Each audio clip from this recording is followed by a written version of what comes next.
Hello everyone and welcome back to another Diecast review. Today we have Carl Edwards in the 2015 Arris Toyota Camry. I believe I've already done a 164 review of this specific diecast. I actually picked this up at Darlington, almost at Martinsville. Didn't go this year, went 2 years ago, so I don't know why I got Martinsville in my mind, but probably because we just did two Martinsville diecast reviews, but you know, whatever.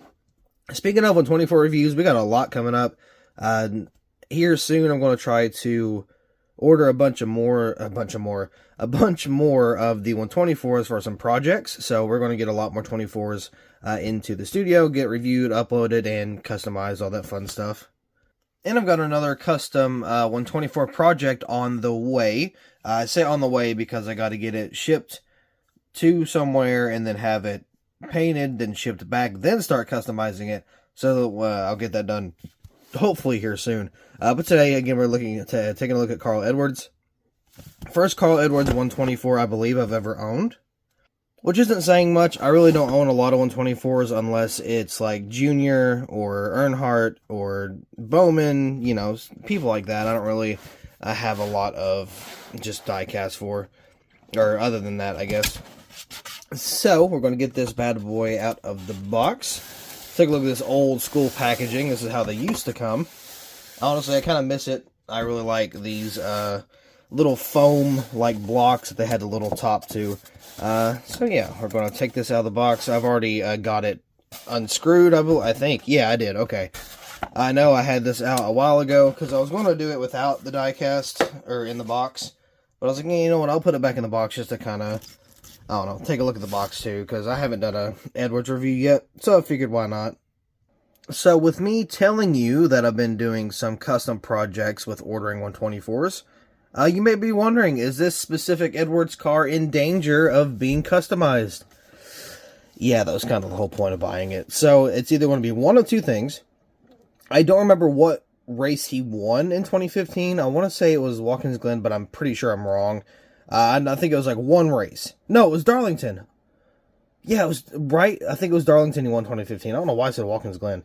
But it's either going to be the race win or the race diversion. One's really good, one's pretty tragic, and it was not from 2015. So this will either be transitioned into a 2016 Homestead race version. Yeah, I know, sad. Or it'll be just a race win. So I don't know what I'm going to do yet. I might take a poll, I might just kind of decide on my own, but either way, this bad boy will be customized, and all types of changed up. So, onto the hood here, we do have Arris, of course. I actually really like this paint scheme. I still see Suarez for whatever reason, I don't know why, because Edwards had it first. You got the banner right there with the two manufacturers, you got the number 19, I'll kind of flip that around actually. Number 19 with Arris, there is roof flaps that do actually work. I do have a couple of paint chips on here that I didn't realize until just now, so I guess that was already there whenever I bought it, because it is an older car. It wasn't like brand new or anything. We do have like a little camera right here. DIN number 867 out of how many? 867 out of 1,825. Jesus. That's a lot. That's definitely a lot of cars. Okay. So again, we got Arris roof flaps, DIN number, all that fun stuff. Arris on the deck lid with a nice and tall spoiler. The deck lid does open because this is 2015 and they actually kind of gave us some detail. You can see in there, there's the fuel cell and everything. It's hard to see, but it is in there. On the back end here, we got Arris.com, Toyota. Got the 19 Toyota Camry XSE there. Got the tail lights that kind of go all the way across. Reminds me of a Dodge Charger, actually, so I don't know, it's kind of, I didn't know they always, like, connected all the way from the back in 2015. Had no clue. Arris, got the striping here, looks pretty good. Nothing on the quarter panel. Nice, good old Goodyear tires, let's see, on the quarter panel, or the side panel down here. Back tools, sport clips, Freightliner, Lincoln Electric, not Lincoln Welders.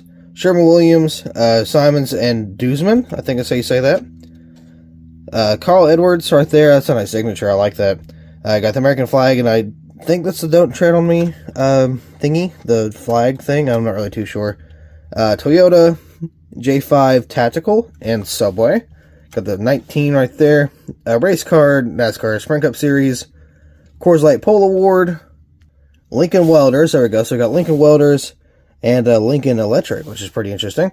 Flowmaster, Mechanics Wear, Mobile One, Freescale, Sherwin-Williams, K&N, Holley, EFI, 3M, and Duralast, of course. Or Duralast brakes, I guess. Got Goodyear right there. It's a little bulky, but it's there. Goodyear tires. Moog, Melcomp, Edelbrock, and Sunoco. Got the 19 there. Here's the front end for the old Camrys. I definitely like the new ones better. Not really a fan of these. They're not terrible, but they definitely could be better. We got a very thin line of a black splitter here. Now I'm going to show the inside of the hood. Normally I forget to, but I remembered. Let's see, there is engine detail, not a whole lot. Got TRD right there. Of course, you got that silver cover up there. Not a lot of detail, just a little bit of covers and just a little bit of stuff there. So underneath, Toyota, let's go places, right there. So that's pretty much all we got for the review. Again, I do have plans for this thing. I don't know which one it's going to be just yet. The Homestead crash will be very difficult and heartbreaking, but the Homestead win, or not, why do I keep saying Homestead? Not Homestead win, the Homestead race version, and then the Darlington win will be a lot easier and a lot more heartwarming, so I don't know what I'm going to do just yet. Hello, future LW3 here again, because this is not the first time I've done this. I forgot to show the undercarriage, so I'm going to go ahead and do that real quick. Yeah, so there is some detail. There's not a whole lot of detail, but there is the golden exhaust, and then you got some detail on the transmission, a little bit of black and silver, and then you got the suspension that actually works. There is no front suspension, but there is rear suspension. And then we get a focus on here. There we go. And then we got the whole axle thing back here. A little bit of more detail than what we normally would see on like the newer ones. We got some silver thrown in there. Now you can see there's like some type of attachment bar right here. A little bit of this red thing, this black thing, this little golden thing. There's even like this silver, almost like a canister thing in there. And then there's like some type, it almost looks like a radiator, which I doubt that's what it is. But it looks something similar to one, kind of chilling down here. So yeah, it's pretty interesting. I didn't know it even had that much detail. But yeah, so we got suspension, all that fun stuff. Got some more like mechanical look to it. So yeah, there is the bottom. Again, I apologize for kind of being sloppy with the video, but back to whatever you was looking at. So with that being said, I do believe that will be all for this diecast review. I know it's kind of a short one today, but I'm on a time crunch and I'm trying to just, get everything done. But again, thank you all so much for watching. Really hope you all enjoyed, and I'll see you in the next video. 'Cause I've been grinding all night.